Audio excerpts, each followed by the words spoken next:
welcome to Gaming on a Budget. Today we bring you Cosmic Run Rapid Fire from Dr. Finn Games. Now this is a two-player adaptation of his earlier game Cosmic Run.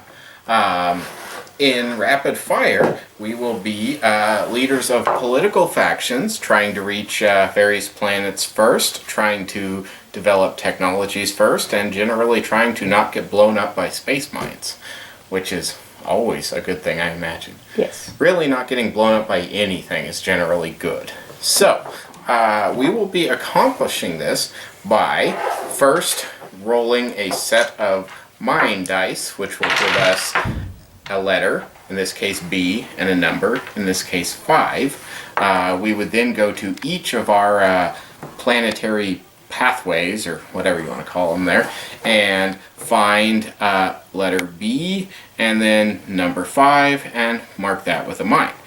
If the number is a white number, there will be 2 places that match that. So if it had been B3, we would be marking off both this one and this one. Only if you're playing on the B side. Is that right? Yep, the A side only has Okay, yeah. I never even noticed that. number.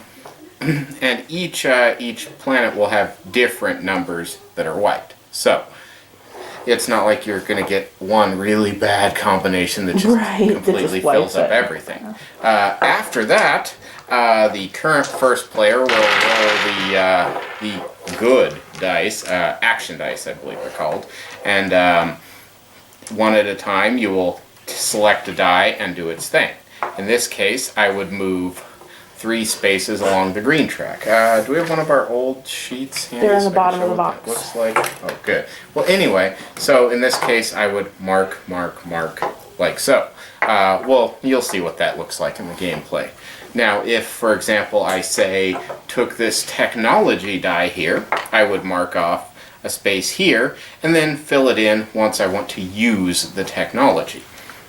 The 4 technologies being defensive missiles, which can either stop another player from shooting you or stop a space mine from happening at all to you, or, you know, something else similar to that effect that would involve damaging or messing with your stuff.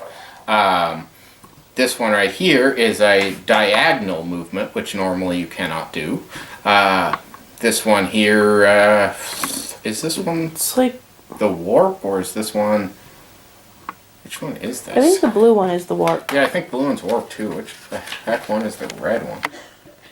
Oh, right, Transformer. Yeah, the one that lets you change the color of one of your movement dice, so you could use this one as a blue instead of a green.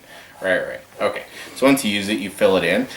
Just by having gained it, you will get the indicated amount of points at the end of the game. So, gaining them, even if you're not using them, still a good thing.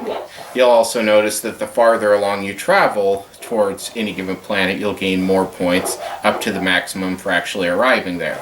If your ship is destroyed before then, you'll get a nasty penalty, of course, because you've failed your faction's agenda or what have you. Yeah. You've also got various other little things you can do, like, for example, you can take any 2 other dice and use them just to gain a power-up. You would do that one at a time, so you would put one here and then sometime later put one here. You can't save them from, you know, turn to turn. Yeah, round to round, but you can save them from turn to turn.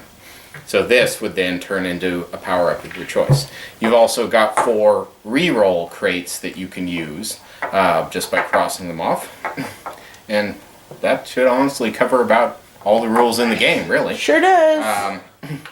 Oh, and of course, yeah, that should be about all we need to cover there. So let's get on over to the gameplay.